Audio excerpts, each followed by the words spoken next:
Good morning friends, मैं सुनील शर्मा चैतन्य class में आपका हार्दिक स्वागत करता हूँ।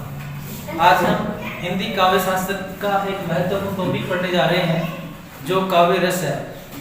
यानी रस प्रत्येक परीक्षा में बहुत ही महत्वपूर्ण टॉपिक है। देखते हैं इसको विस्तार पूर्वक। रस क्या होता है, परिभाषा देखिए इसकी। यानी काव्य, नाटक इत्यादि को पढ़कर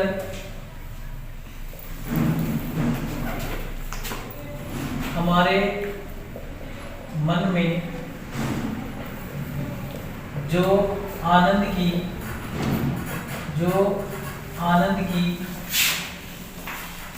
अनुभूति होती है वह ही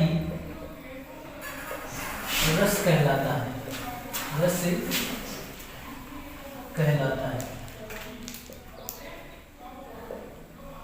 यानी रस क्या होता है? काव्य, नाटक इत्यादि हैं, उनको पढ़कर हम एक विशेष प्रकार के आनंद का अनुभव करते हैं।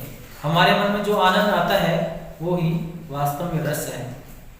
अब रस की परिभाषाएं अनेक विद्वानों ने दी है, लेकिन महत्वपूर्ण परिभाषा देखिए आचार्य विश्वनाथ की है। आचार्य विश्वनाथ जी कहते हैं कि वाक्यम रसात्मकम काव्यम। यानी काव्य क्या है? रस युक्त वाक्य ही काव्य है। वास्तव में काव्य क्या है? रस युक्त वाक्य, यानी ऐसा वाक्य जो रस से युक्त है। यानी काव्य की आत्मा रस होती है, ऐसा कहा गया है। और इन्होंने सूत्र भी दिया है वाक्यम रसात्मकम काव्यम। कई बार एग्जामों में पूछा भी गया है, बहुत ही मोस्ट इम्पोर्टेंट है। किसकी परिभाषा है? आचार्य विश्वनाथ की। वाक्यम रसात्मकम काव्यम आचार्य विश्वनाथ ने कहा है। यानी काव्य में जो रस की अनुभूति करते हैं, आनंद की अनुभूति करते हैं, वो ही रस है। और रस एक प्रकार का काव्य की आत्मा है। आचार्य भरतमुनि ने, जिन्होंने नाट्य शास्त्र लिखा था, उनके अनुसार काव्य में कितने रस होते हैं? 8 रस होते हैं। यानी रस विभिन्न विद्वानों के मतानुसार अनेक हैं। कुछ 9 बताते हैं, कुछ 8 बताते हैं, कुछ 11 भी बताते हैं। शांत रस को 9वां रस मानने वाले आचार्य का नाम था उद्भट आचार्य। यानी 8 रस तक तो भरतमुनि ने बताए हैं, और 9वां रस जो शांत रस के रूप में है उसको मानने वाले उद्भट आचार्य थे। कौन थे? उद्भट आचार्य।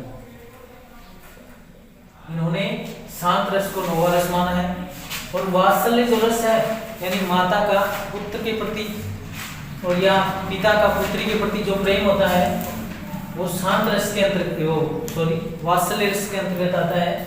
वात्सल्य रस को मानने वाले विद्वान कौन थे? विश्वनाथ। यानी दोनों साइड में वह और वह है। विश्वनाथ ने वात्सल्य रस को माना था, जो 10वां रस है। और आचार्य भरतमुनि के नाट्य शास्त्र में एक सूत्र दिया गया है। उन्होंने कहा था कि विभावा अनुभावा व्यभिचारी संयोगात् रस निष्पत्ति। यानी रस कैसे बनता है? विभाव, अनुभाव और व्यभिचारी भाव, इन तीनों के संयोग से रस की उत्पत्ति होती है। यानी रस के अंदर विभाव भी होते हैं, अनुभव भी होते हैं, व्यभिचारी भाव भी होते हैं, स्थायी भाव भी होते हैं। उनसे मिलकर क्या बनता है? रस बनता है। हम 9 रस जो होते हैं उनके स्थायी भाव को देखेंगे। 9 रस में जो पहला रस है उसको श्रृंगार रस बोलते हैं। कौन सा रस बोलते हैं? श्रृंगार रस। पहला रस है श्रृंगार रस, जो सारी रसों का राजा कहा जाता है। इस रस को क्या कहा जाता है? सभी रसों का राजा कहा जाता है। सभी रसों का राजा। कौन से रस को कहा जाता है? श्रृंगार रस को। इसमें श्रृंगार के बारे में, पति पत्नी के प्रेम के बारे में, और प्रेमिका और प्रेमी के प्रेम के बारे में दर्शाया जाता है, वो श्रृंगार रस होता है। अब श्रृंगार रस के भी 2 भेद होते हैं। 2 भेद कौन से देखते हैं? 2 भेद हैं इसके। पहला भेद तो है इसका संयोग श्रृंगार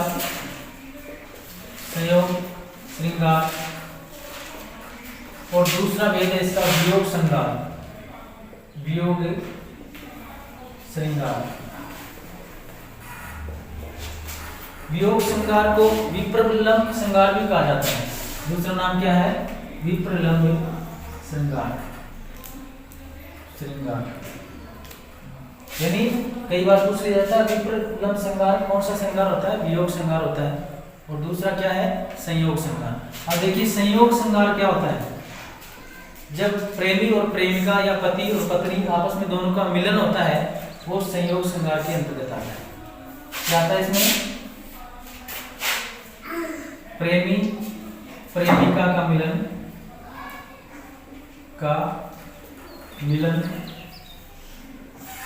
या पति पत्नी का मिलन संयोग श्रृंगार के अंतर्गत आएगा। यानी दोनों प्रेमी प्रेमिका मिल रहे हैं तो संयोग श्रृंगार के अंदर उनका वर्णन किया जाएगा। और वियोग श्रृंगार का मतलब वियोग मतलब क्या होता है? बिछुड़ना। वियोग का शाब्दिक अर्थ होता है बिछुड़ना। यानी जब प्रेमी और प्रेमिका बिछुड़ जाते हैं, पति पत्नी बिछुड़ जाते हैं तो उसको किसके अंतर्गत आएगा? वियोग या विप्रलंब श्रृंगार के अंतर्गत आएगा। तो इसमें क्या आएगा? प्रेमी प्रेमिका का बिछुड़ना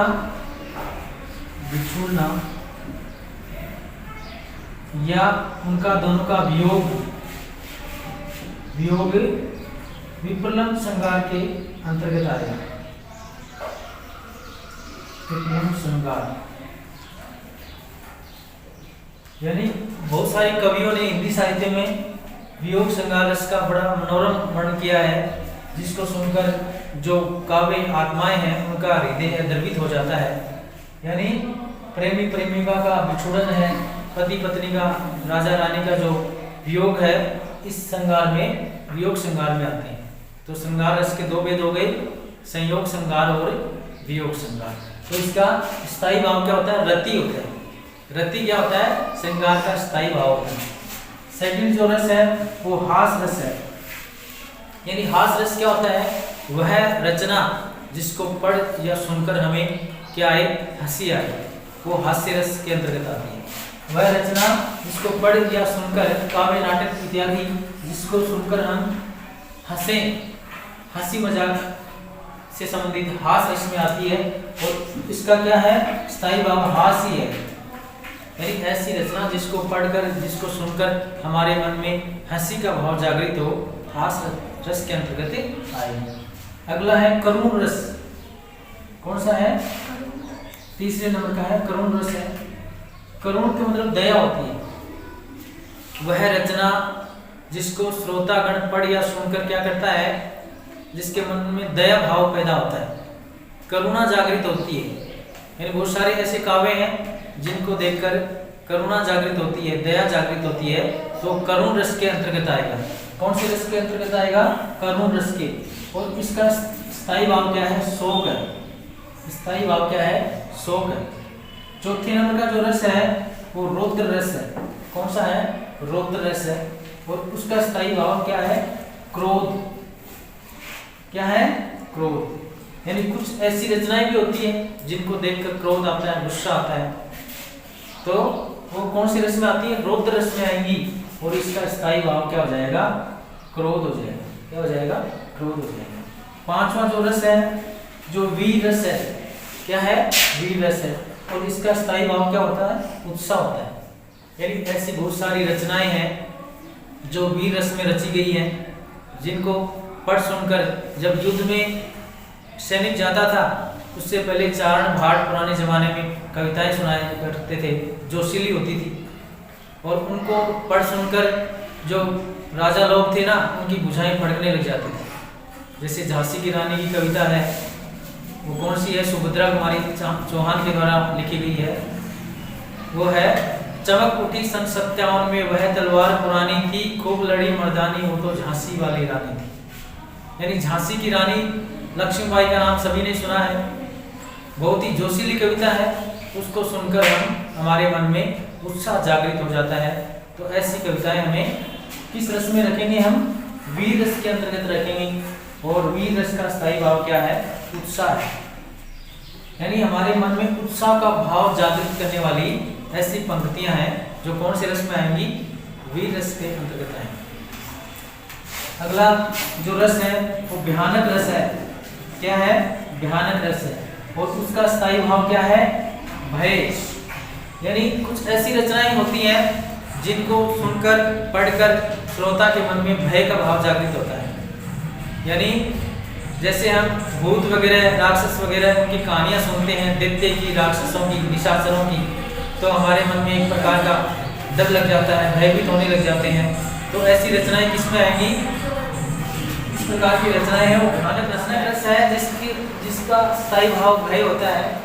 और 7वें नंबर का है विभत्स रस। कौन सा है? विभत्स रस। और जिसका स्थायी भाव है जुगुप्सा। यानी ऐसी रचना जिसको पढ़ या सुनकर हमारे मन में घृणा का भाव पैदा होता है। यानी बहुत सारे पशु वगैरह मरे हुए हैं, सड़ी हुई लाश वगैरह है, छड़ांग मार रही है, ऐसे दृश्य में क्या होता है? विभत्स रस का प्रयोग किया जाता है और जुगुप्सा इसका स्थायी भाव होता है। अगला है 8वें नंबर का अद्भुत रस। कौन सा है? अद्भुत रस।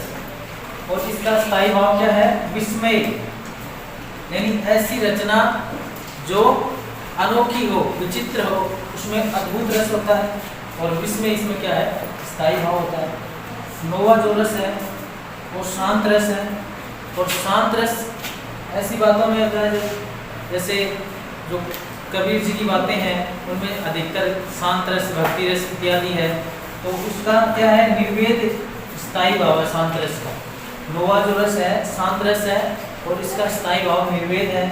एक भक्ति रस भी होता है, यानी जो ईश्वरीय भक्ति है उससे संबंधित जिसमें रचनाएं की जाती है वो भक्ति रस होता है।